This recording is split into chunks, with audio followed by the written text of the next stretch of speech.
Hello, Eric. It's good seeing you again. Hello, how are you doing? Excellent.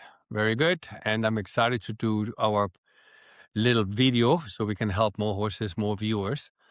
And hopefully, the little trick, what I called last time, the windshield wiper trick, um, really does work for every type of saddle, for every type of horse, and for every type of rider. So, how about your experience? And what have you find out last time when you tried it?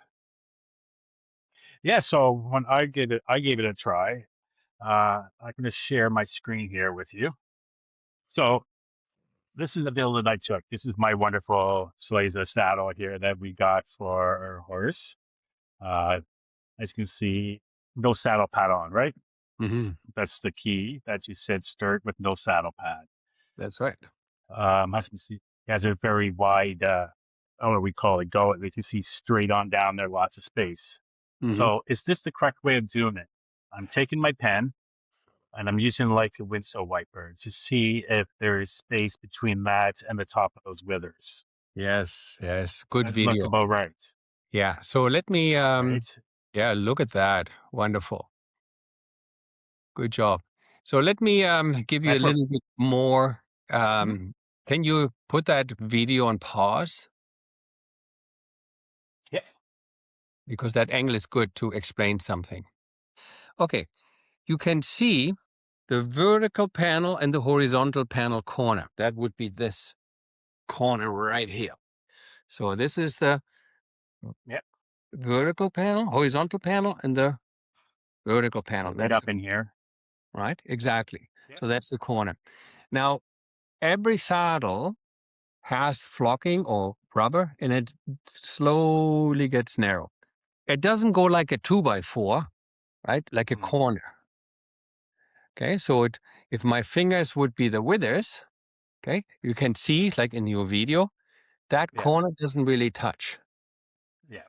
So majority of the people would say, oh, that corner is wrong. It doesn't sit right. It needs to be like this. It needs to touch.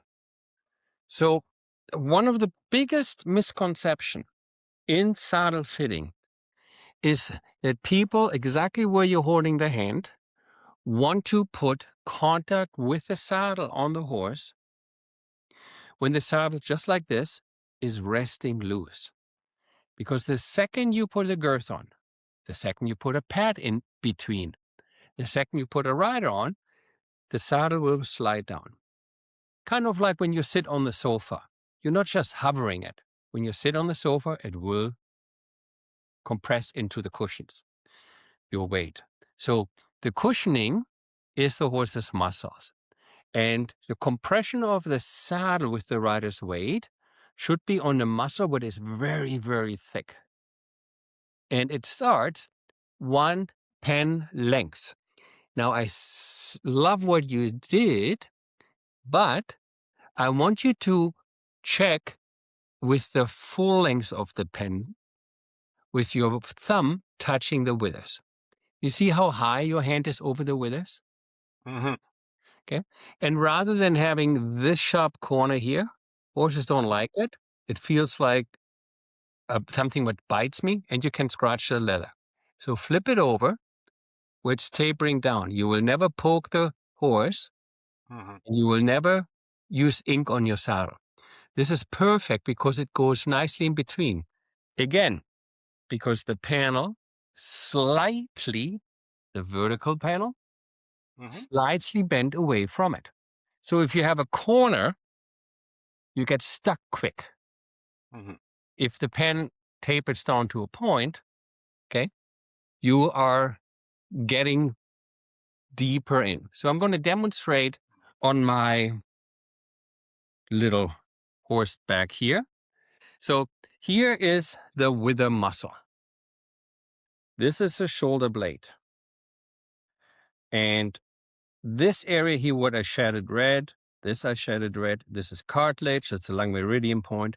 These are all sensitive area. The horse needs and love to have the contact in the wide area right there. Can you see that, Eric, or is the light still too Oh, rough? I can see it perfectly what you're talking about. Okay, so if I want to take a panel Okay, so I brought this panel to me here so you can see. You can see how the flocking goes slightly down. I want to set the panel in that wide area, away from the shoulder, but where my thumb is with the Band-Aid, okay, that would be in the red zone. So how do we know if this is too narrow, the angle is wrong? So that's how we talked last time with the windshield wiper test. So I'm going to put the saddle on, put it on the shoulder, slide it back so it sits behind. Now I'm going to turn it around, kind of like what you see in the video, with the exception, I'm not holding my pen up there. Put it down. Okay, so down there. Down there. Ugh. If I hold it up here, you see how it only goes halfway through the triangle? Mhm. If I put it down there, I get to the end Mhm. and I get to the bottom. You see that? Mhm. It's So funny because one of the questions I wanted to ask you was where to actually put that pin, like how to hold it. So, that's right. So you rest it so on the instead of wrist. holding it perpendicular with the saddle, you actually want to go almost horizontal. So you're going down like this. That's right. So you go straight down by the end of the manus and then you go back and forth. Okay. So obviously where the point is, the panel slowly blends away. So you're barely touching it, but somewhere it starts to touch. So if I put the saddle on, I'm going to kick it over so it's not free. So, and now I have the pen just on 2 centimeters at the end. There is no way that you have that strength in your fingers to actually manage to put that pen through there. There's no way. Now, if it sits way too big, then the pen, you can stick that all the way, the hand that far down. Okay? That's obviously too much. Okay. But if it's correctly, okay, I put my hand, now I can run my pen back and forth. And I feel that where it slightly starts, I feel contact there. Okay. That's why I like you to turn the pen around and not scratch that or Mhm. buck the horses, right? So if you have the pen down, you will see that will be a best way to feel it. Okay. Yeah. Did that help you to understand? Yeah. No, that works out perfect. So, like I said, it's just the kind of like the orientation of the pen, right? You want the taper part at the bottom, which actually makes sense because it's going to form towards your horse's body better that way. That's right. Uh, and then also, like I said, the orientation, actually how you hold the pen. You, it's almost like you're putting your pen along the horse's body, right? Yes. And then you go in this type of motion up and down along the withers to That's right. see how far down until you start making contact with that panel. Correct. Now, let's say this is the side of the withers. Hmm. If the horse allows you, let it touch let the pen touch the skin. Don't hold it away from the horse's skin. Put it on. Hmm. Okay. Yeah. Kind of like you're just doing this. Hmm. They're okay. So long you don't use this corner. They hate that. Okay, it's Hmm. very annoying. They think, oh, that's a horsefly. It's going to bite me. S- yeah, I had to learn the hard way. so, s- so as you can see, the cap is still on the pen Hmm. and it's on top, the point on your Yeah. video. Yeah. Good. Because what I end up doing also then was Yeah. afterwards, I put on a saddle pad Hmm. to see what the Yep. difference is. But the Hmm. problem here is because the way I orientated the pen, I'm Right. not going to be able to get a good look at it because it's hard. It's harder because this paddle pad takes up more space, which is one of the reasons why you do it without the saddle pad. Um, but like I said, I need to bring the pen down towards the wither and going along with the wither. While touching with the Yes. pen on the horse. So if you like to check it with the pad, put the pen underneath the pad Okay. in the horse's withers. Because some Okay. jumping saddle or dressage saddle, they use sheepskin, gel pads, all kinds of extra pads. That, of course, decreases the space from left to right. So let's say your horse is a very sensitive horse, and your coach says, oh, you should have 2 centimeter memory foam, which squishes, but it does add up a little bit in height, and put it from front to back. So in the back of the saddle, you lift the saddle by almost 1 centimeter, because at least of the 2 centimeter, one will compress. On the front of the saddle, you have 2 centimeter on this side and 2 centimeter on the other side. So you went twice as high in the front than in the back. So you decreased the spacing from here to there by 4 centimeter, while you just lifted the back by 2. Because you're shifting the whole saddle forward, you're tilting it. Actually, it makes the saddle tip really high in front, and the rider all of a sudden says, Dad, I don't know if my horse likes it better or not, but I'm really out of balance now. I can't even jump to a small cross rail, so I feel like I'm behind this balance point. So if I have a pad and it's not throwing the balance of my saddle, okay, so most of the time they're tapered. They're 1 centimeter in the front and they get bigger towards the back, 2 centimeter in the back. Then the saddle gets lifted even. There are many saddle pads on the market, and some of them are really, really, really bad, and some are really good. So whatever pad I put on the horse, additional cushioning, whatever you want to call it, if you still want to do the pen trick, you can do it, but it got to be between the horse's skin and the pad what touches and the saddle pad. And then because it is taking that much more space, like how much more contact are you expecting with that pen then when you do that? You probably have a much harder time to get your pen across. If you put your fingers together like that, go ahead, show me your hands. Now keep your pinky in line with your ring finger. Okay, so wiggle your pinky. So the distance between your pinky and your thumb, it's not the same. Even the fingers are in the same angle. The reason why it's not the same, it's because the pinky is longer than your thumb. Which means the higher you go in here, the same pad, you quickly, on the withers, the triangle we're trying to protect, quickly decrease the space where the shoulder of the horse wants to go through. And you all of a sudden, you meant well, but you're creating this biting effect, right? Saddles bite or pinch or create this weird sensation on the horse's body, what stallions do when they mount the mare, right? And that is the area right there. Does that make sense to you? It's funny with our one horse, Ruby. I know when I go see her, I actually scratch her in that area, and she absolutely loves it. That's right. Right? It's her favorite thing now is when I go and scratch her in the sensitive area.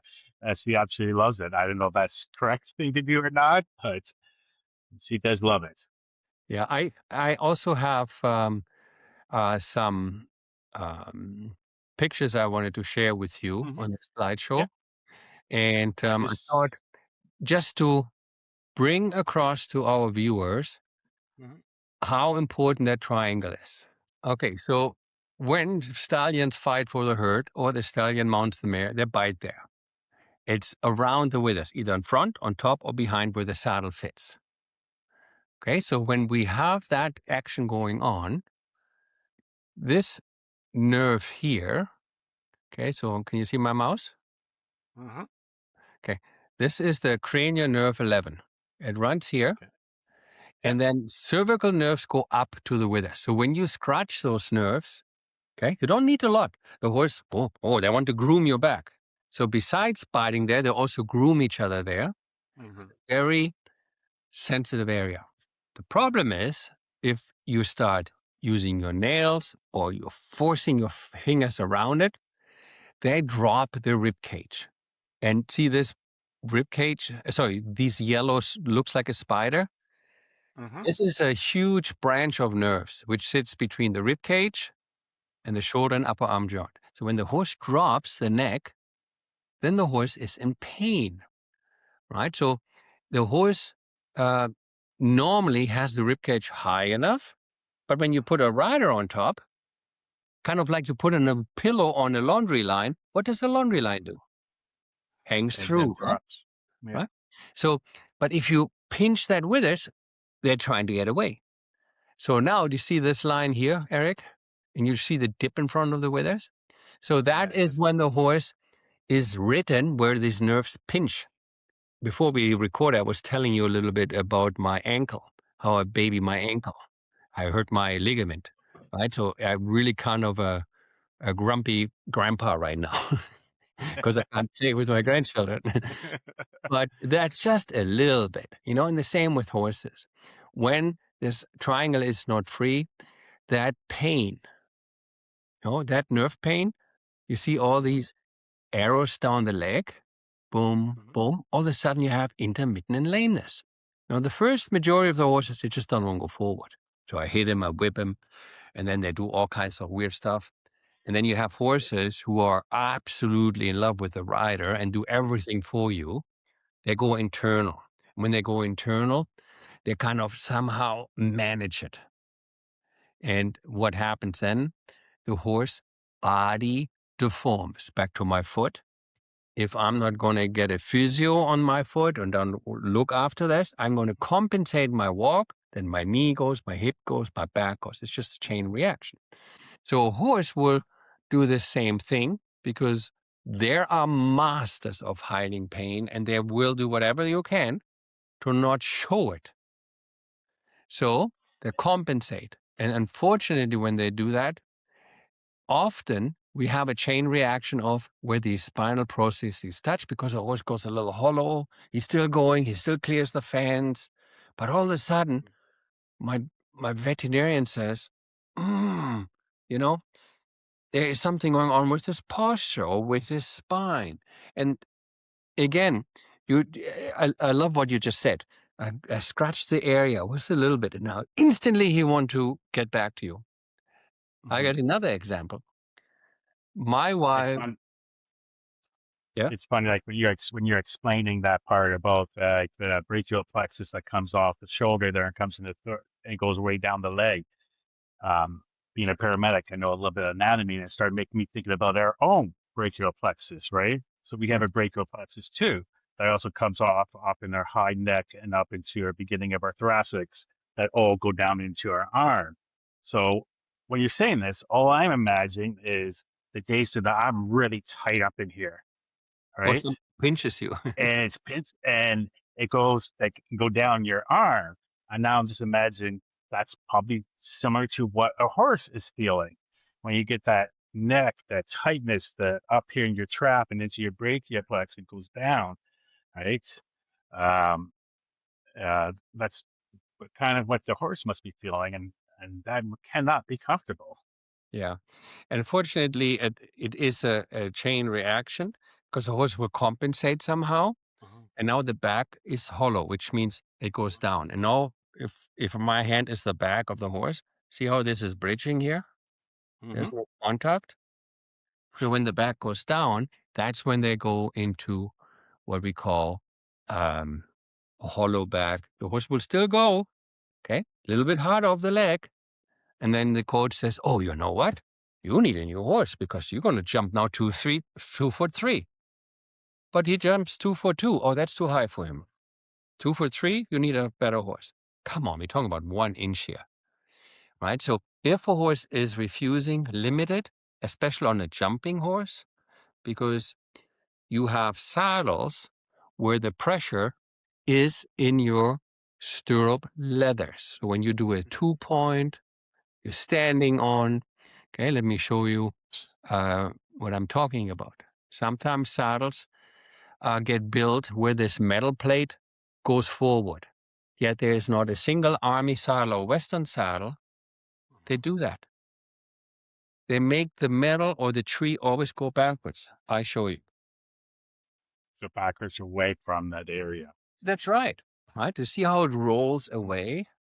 Like all army saddle, packing saddle, all older saddle have that. So you got to ask yourself, why do people now have metal sticking out, like the blue one on the bottom where my arrow is, and poke in the horse's shoulder? Why do they do that? Right? So now when I stand in my stirrup leathers, this is your stirrup bar. Look where it's attached. It's attached to the metal plate. So sometimes when you take a sharp fingernail and you turn around and you want to move your shoulder, and that finger goes peek, peek, make my leg goes flying forward. Yeah. Sometimes, I hate to say that, but I'm also disgusted about this industry, make saddles to put the horse in a false frame, a false action. So why? Follow the money. So when I used to judge as a small judge in Germany, way back when, we had a bell. And when a horse did a circus trot in my dressage ring, my job was to ring it because the horse is disqualified. Circus trot is, you see that hind leg? That's not parallel with this front leg. Yeah. That's what calls circus trot.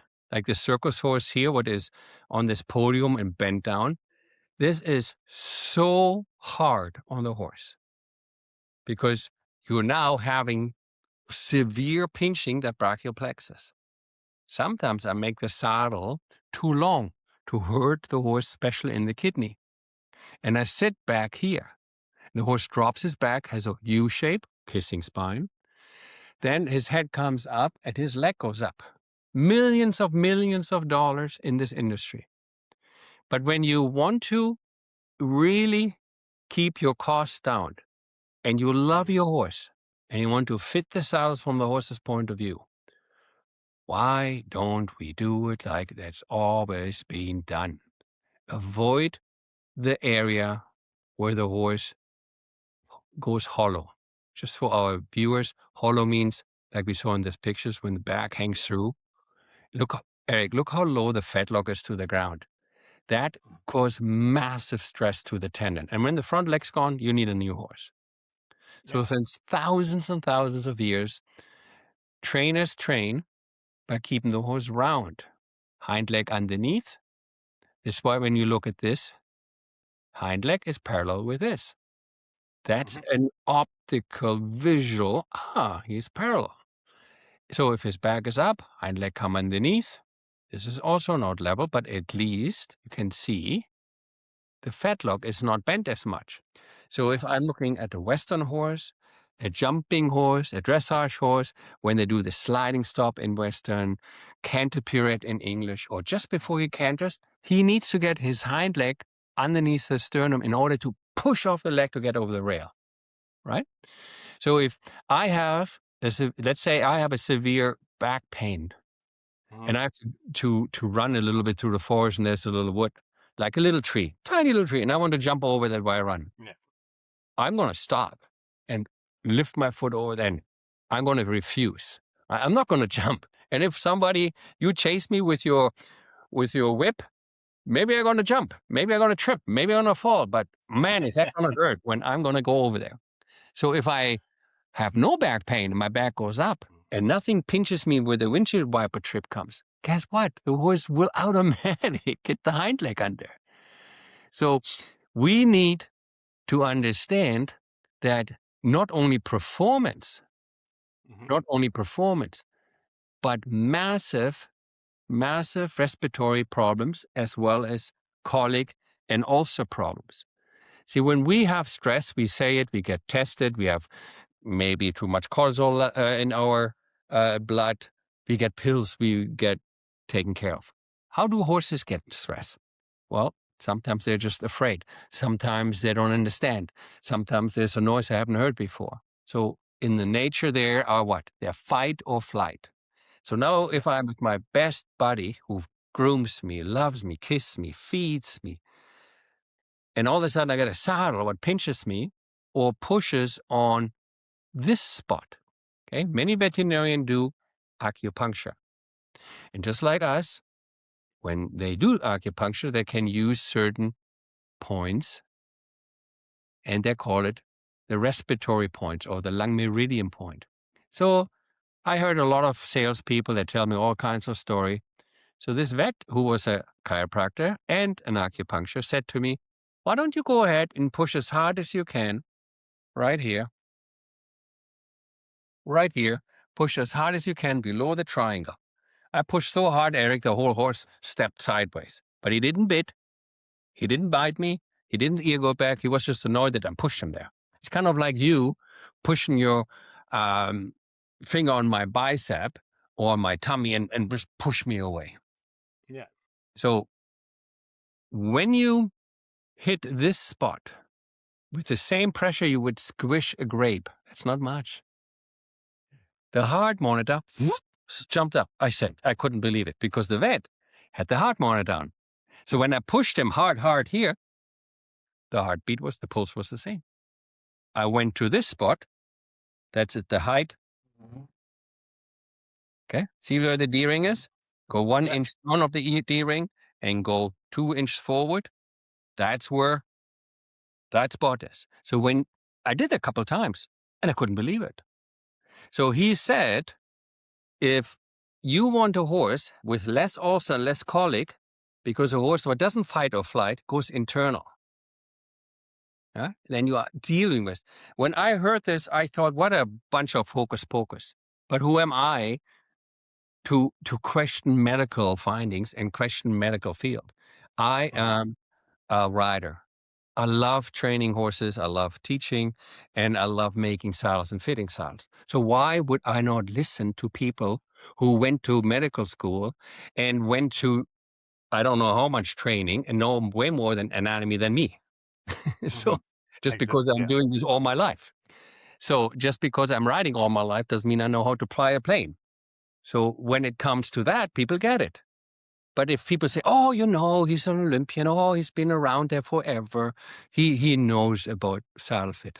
No. So like that D-ring that you were talking about there, right? And Yep. that position, right? So is that D-ring of a lot of saddles actually too high sometimes and it's putting that extra pressure onto the withers? Yeah, so this Or D here is, yeah, not D-ring, sorry, the where the stirrups go in there, the metal piece. yeah, that one. The I'm stirrup not bar. sure what that's called. The stirrup bar. What's it? Okay. Stirrup bar. Um, Yeah. is there ever a problem with that metal going into that withers area with the horse? Uh, Or is that just as usual, you are right on the money. Okay, so that's why the picture I showed you here, okay, that's the whole area is red. Sometimes you can barely get your stirrup on. On your saddle, okay, the one you have, it's just like the old army saddle, Western saddles. Watch this. It's, I'm actually going to take a closer look at this tonight when I put it yeah, on. your saddle is like that. The tree point goes Okay. back, and the stirrup bar is attached in the center. So when the rider stands on top, the weight is not in the red zone where the stallions bite. It's right underneath where people, Western riders and army saddles, always put the fenders.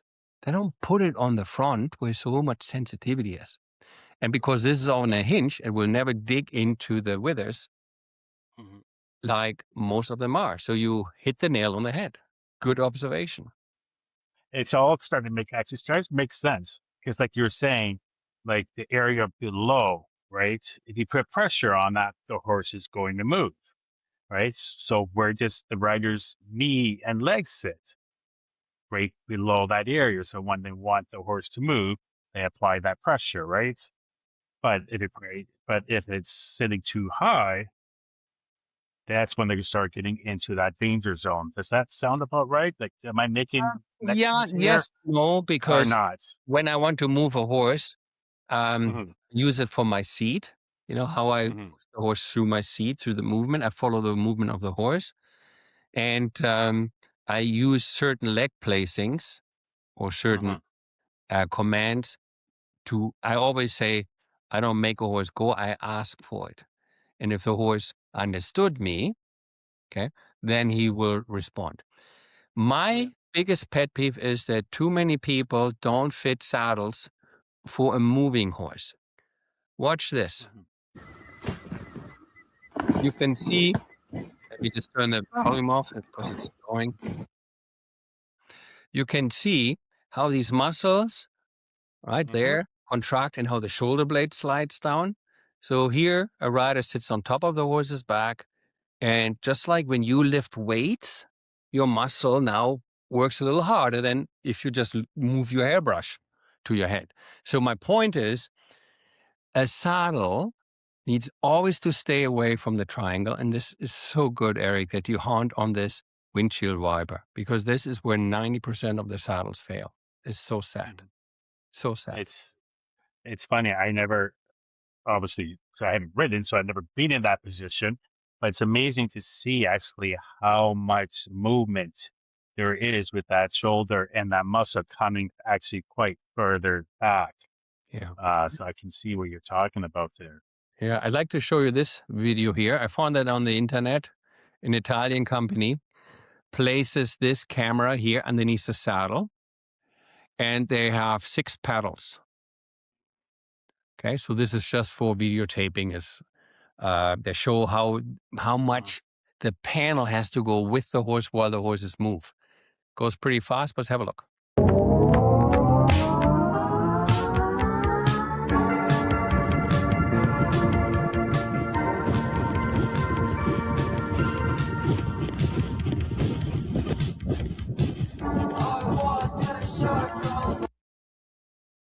So I'm going to play it again.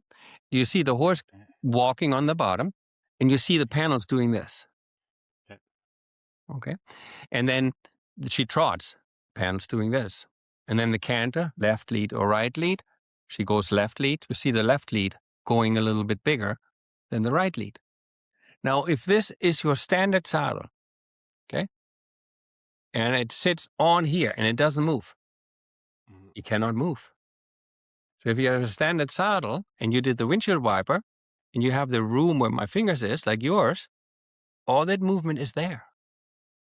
So I'm going to play it again just to, because it's so fast.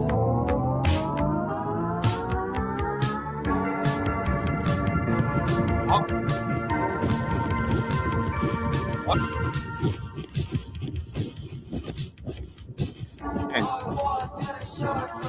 Crazy. so you could clearly Yeah. see that the panel on the left was moving further. You're looking outside, Mhm. right? When you look at the horse um, moving, right there where I put these arrows, you Yeah. look forward. So this is the left side. And you could see how really that. So this is, It's go ahead. that's actually kind of mind blowing when I see look at it that way, and with the way it's moving and it's moving, it's contouring with the body, but it's actually not contacting at all with the saddle part on top. So There you go. you have the space and that the horse needs able to move freely. Hmm. But I could imagine now if you didn't have that space and that saddle was right on top of that area, it's Exactly. like hitting a brick wall. Yeah. Right. So it's like you trying to play tennis, but somebody puts a strap around your Yeah. bicep. How are you going to lift the racket? Maybe this way, but you're not going to bend your elbow. You can't. So I love um, what I find on the internet and how we then imply it in our saddles. And people such as yourself who help other people to understand, you know, um, come often in the part where people say, oh, their song and dance was just as good as Jochen Schleese's song and dance.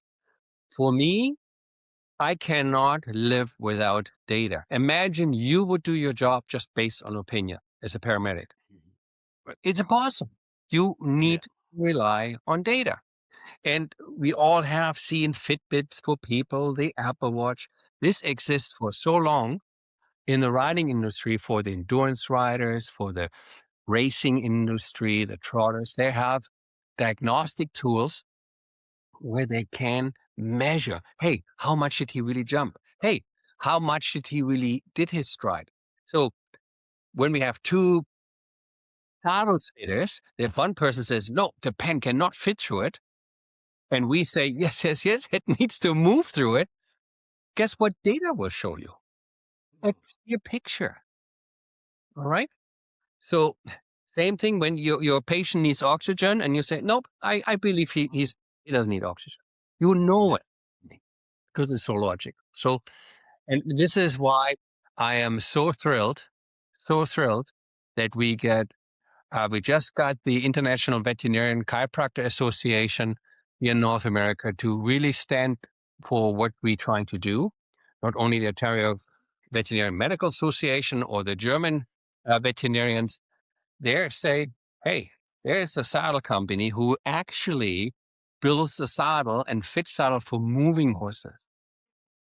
Right? And I cannot, it makes me so mad. Stress the fact enough. I cannot, with my right conscience, fit something based on your opinion. We all have, as humans, belly buttons. We all have opinions. But in the end of the day, just as I trusted medical doctors or veterinarians, chiropractors, physiotherapists, and the message is stay away from the withers where the stallions bite since 35 million years to win the herd or to slow down when he breeds the mare. Right? Why would I ever stop that? And to be honest, it just makes sense. Yeah. Like, And the honestly, if you actually get down, you think about it, it just makes sense. And that's why my wife, obviously, she's the one that initially researched your company and your saddles. And she's like, this is the saddle for us. And then I just got involved because I'm just interested. Mhm. Uh, and like I said, it's all like physiology. Um, the idea behind it, like I said, just makes sense. Yeah. I do want to ask one other quick question about the wiper test, just so everybody knows. Obviously, obviously your horse and his body and its muscle mass and everything else changes throughout the year, right? Maybe increases during the summer to do a little bit more shows, right? You drop a little bit on the, and then it's in the winter, they're in the pasture more, not working as much. So again, the body shape changes. I'm assuming. At least that's what I'm kind of told. Uh, so obviously that saddle fit's going to change a little bit. So in order to ensure we still have that kind of clearance, how often should you do that wiper test? So you're absolutely right. The horses will change if you ride really bad or really good. It changes from the fall to the spring, next spring. They have coat changes at that time. Okay. And even if you ride as a pleasure rider, just here and there, okay, the horse is not made out of wood. It's a living being. And Mhm. 8 factors, and riding is just one. 8 factors changes the three-dimensional shape. Sometimes the horse had a great time at the paddock, slipped a little bit, and now holds itself a little bit. Okay. So all of a sudden he's holding him like this. You can still ride him, but he's a little stiff on that side. But remember how I pushed the saddle over? So check Mhm. the windshield wiper on both sides because that can happen on one time. My recommendation is when I tack my horse up, I would never continue riding when I see a billet cracked or the hole is ripped because that's my safety. So there's certain things I do every day. I lift up the Mhm. saddle pad here. So what I do before I put the girth up and I positioned, I sometimes just do a quick finger check. Mhm. Okay? And you actually will notice how this space goes smaller. Now, why is that? One of the muscles, what helps the scapula to move upwards, backwards, same like my trapezius. Okay. The horses has this thoracic sling where all rib cage hangs. So when all these muscles and tendon adapted to carry the extra weight, the rider, me, is extra weight, the saddle is extra weight, the body adapts. Now you throw a curveball in. All of a sudden, for whatever reason, they had bad hay. And now they're borderline colicking or borderline, like they really have a hard time with their digester. So that goes from one day to the next. You never know. You said, Jochen Schleese said do it only twice a year. So think, what was different? Did he fall? Did he slip? Was there food? Did I change my training? Every time I ride, I check the billets and I quick check. That took me what? 11 seconds left and right? And So then, actually, it right? makes So perfect sense because the more you ride, the more you check, the more you get to know, and you can feel that change by just putting your hand in there, right? And then if you notice something different, that's when you can bring out the pen and that's right. think, okay, what's changed here? What's wrong? Right? Um, it's always get nervous when something's off normal. So Erik, I give you another example. When I ignore my foot and I compensate my walking, then my knee, my hip, my back will also get the brunt of Mhm. it.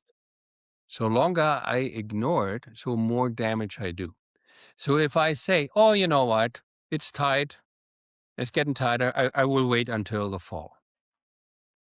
Your tired training you did for the summer, made the horse round, they're going to compensate. They say, they go all of a sudden like this. Now the saddle is hollow, like my knee is all of a sudden an issue. Now the saddle digs into the loin. Now my hip hurts. Now the horse's SI joint starts to flare up.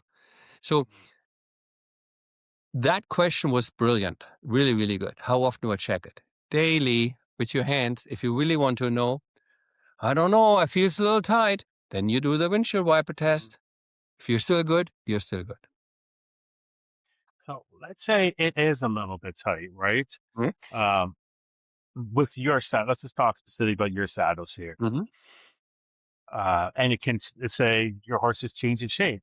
Like I have a 4-year-old horse right now, right? So it's still building muscle. Mm-hmm. So it's going to change. And that saddle fit's going to change. And let's say one day I realize, okay, it is getting a little tight in there. That pen is starting to hit a lot more. How do we then able to adjust it so it's better? Can we use the flocking in the panels? Or I know with your saddles, like when we have the trees adjustable, is that going to make the difference? Yeah. Like, what are the options, especially Okay. with your saddles? The flocking is the last thing I would do. I give you an analogy. Think about the flocking bee, the tablecloth on a beautiful table. For whatever reason, the table starts wobbling. Would you go by and stretch the tablecloth and made it nice and smooth and even, or put another tablecloth on top or restuff the tablecloth? No. Your logical brain goes, the table has 4 posts and one of them doesn't fit, so we need to stop the wobbling. On the tree, that metal frame bracket over the horse's withers, what 99% all saddles have, will get with time, depends what saddle, cheaper ones faster, tired. So if I am a triangle and I ask you to bend my wrist apart, good luck. But if I say bend my elbows apart, easy because of the Yeah, leverage. it's easy. Yeah. So the gullet plate, the tree wants to widen. So it's not just the horse change, also the material gets tired. Now yours is an exceptional saddle because this is tempered steel and you need 580 kilos to bend anything. So we had that test at University of Cologne. And so that, for that reason, it can't go by itself. But in the It's majority time, let me yeah. show you. It's interesting though, if we're saying that, right? Fatigue. So when it fatigues and starts widening out, means it's going to drop right into that wither section. Yeah. So this is a strong gullet plate. Okay. Hmm. This has even the stirrup bar involved in it. But you see how thin that is? Yeah. That's very rare. You see maybe half of that on 90% of the saddle. Now look at the thickness of your saddle. How much thicker that gullet plate is. Let me see if I have, no, I don't. So the steel, what is in most saddles, the tree wants to tire. We say that metal was. So back to your question, what makes this so nice, you have the middle screw where you adjust the width, and you have the side screw where you adjust the angle. So how do we go about it? Now, you have lady who helps you, Leanne. She comes also out of the medical field because she's a massage therapist for horses and humans. So she understands a lot about biomechanics, anatomy. So she comes and helps you. Let's say you move to Alaska. There's nobody there or an area. We have today phones you can take almost everywhere. If it's not the Wi-Fi, maybe just data. And we can do what we call a video fitting, where we tell you exactly. I just did that with a lady in Cyprus. Right? So she had one of your saddles, the one you have, right? So We've actually did this. We did this. Yeah, perfect. Yeah, we did it when we had to change in our saddle. We went from Twinkles, our pony, to Cha Cha, our 4-year-old main sports horse. I think is that's the right name. Yeah. And that's how we end up adjusting, was through the video adjustments. And Until Leanne was able to come down and double check and fine tune everything. see, Erik, I look at from the point of view, I love making saddles, I love fitting saddles.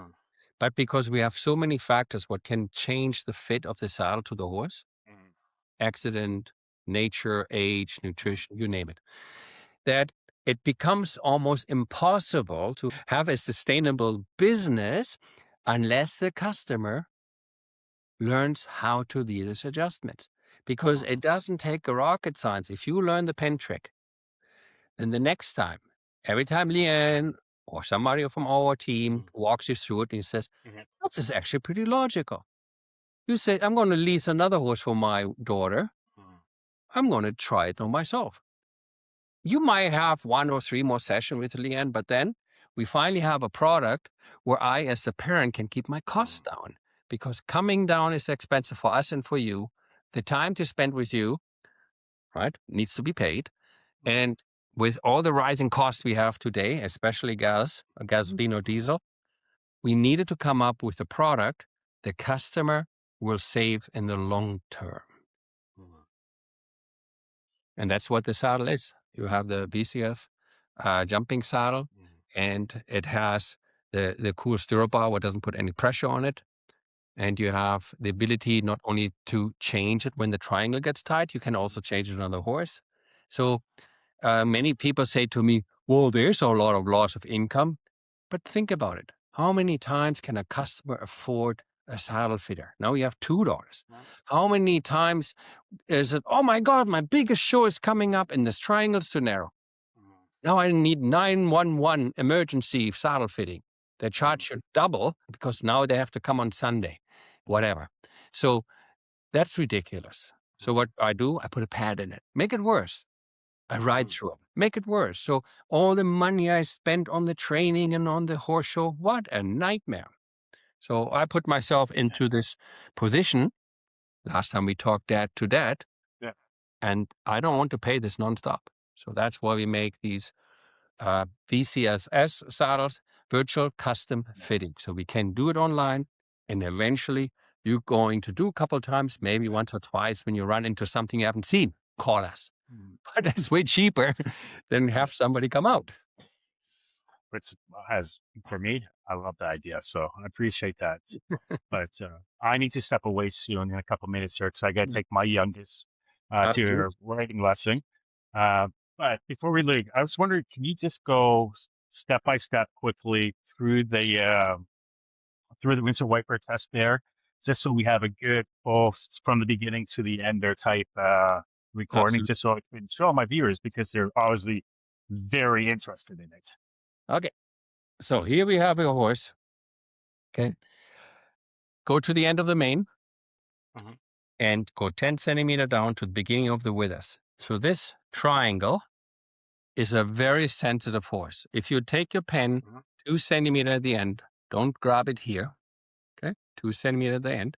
Pencil or an equal pen like this with the point towards the inside. Do not make the mistake and get that sharp edge to the horse or scratch the saddle. This will not color the saddle or poke the horse. So you have a 2 centimeter, you lay it where the main ends, just like I lay it where the main ends. And then you do the windshield wiper trick. Just like that. Don't have it away from it. Put it right on it. Let the horse feel. It's kind of like you're doing this to your neck.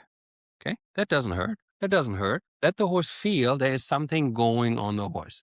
So, okay, feels funny, but I don't mind, right? So now that you see it without saddle, I place the saddle on top, put it on the shoulder, and then I push it back until the D-ring, okay, the D-ring here is always, always in front of the metal plate. So that means the D-ring should be in line with the end of the mane. Every saddle, same rule. So you push it back until you have it. Here's the end of the mane. You can see the D-ring is behind the mane. If my hand would be the mane. Oh, let's give him a little bit more room. Don't make that mistake. Okay, that would be bad. Or let's put it on the shoulder because I want to sit nice and forward. Don't make the mistake. There's only one spot the saddle sits. Align the D-ring with the end of the mane. So now I take my pen. Same thing as before. My hand rests on the top of the withers. It touches the horse's body. And here in this case, I can feel that triangle is completely free. Now I do feel at the tip. Okay, so this is just the panel. I can feel that there is some contact. Now you see how it goes slightly away. Yep, tape A right there. panel doesn't come down like a 2x4 sharp edge. Okay. In the movement, what we saw in the videos earlier, you could see how that moved, right? The horse. That's how you do properly the pen windshield wiper trick. No, that's absolutely perfect. I can't thank you enough for coming back online here so we can talk about this and have a chance to show this off to everybody who viewed that video because like I said, we got lots of comment that they wanted to know specifically how they do that. And it's strange how social media now can play such a large role in education Mhm. and stuff for stuff like this. So, Yeah. So unfortunately, because there's a lot of saddles who are not meant to adjust, okay, we have many different saddles what cannot be adjusted online. We have two different types. One's called the PLSIG, so you have interchangeable gullet plates. Okay, but the cool part is not just like a Wintec where they only change the angle. You can change the width and the angle independently, just like you have. You of course have the Rolls Royce of the saddles. You can easily I didn't know change the that. saddle from horse to horse without undo everything on the saddle, changing Mhm. gullet plates. It's way more time consuming, but not as expensive. So the hard part as a father, oh my God, how much is that saddle? The good part Mhm. is this is really a saddle, what I take from horse to horse and change while the horses change without pinching Mhm. ever the withers. And for us, it was the big thing was that we were actually able to take it from a pony to our 4-year-old. So and it saved us just the time of just trying to buy new saddle or sell Right? the old saddle. Just that alone is Yeah, no, crazy. So to be able to do this with the same saddle yeah. for me just made complete sense. Yeah, and Uh, don't forget, it's a massive industry. So mhm, sometimes saddles not meant to change. They want you to mhm, buy, buy, buy. mhm, But as I mhm, said earlier, I'm a dad too. I cannot afford that. I have mhm. 5 grandchildren, so soon 6. Actually, what am I saying? I already have 6. They're just born 2 weeks ago. 2 weeks ago. So anyway, I gotta go. It Mhm. was great talking to I gotta you go too. and have fun Uh, at riding lessons. You're going to go with your mhm, daughter, and I'm going to go with my yeah, daughter to keep yeah, designing my barn. yeah. And just so you know, I think we're gonna might be in a market for a new saddle for Ariana. So you Perfect. know where we will be going to. That's And I what I think love you're to hear. apparently Cindy wants to start writing too, so we might be getting to I don't know, but you might be hearing from us soon. I love that. Erik, take care. Talk Thanks. soon. Bye-bye. All right. Bye.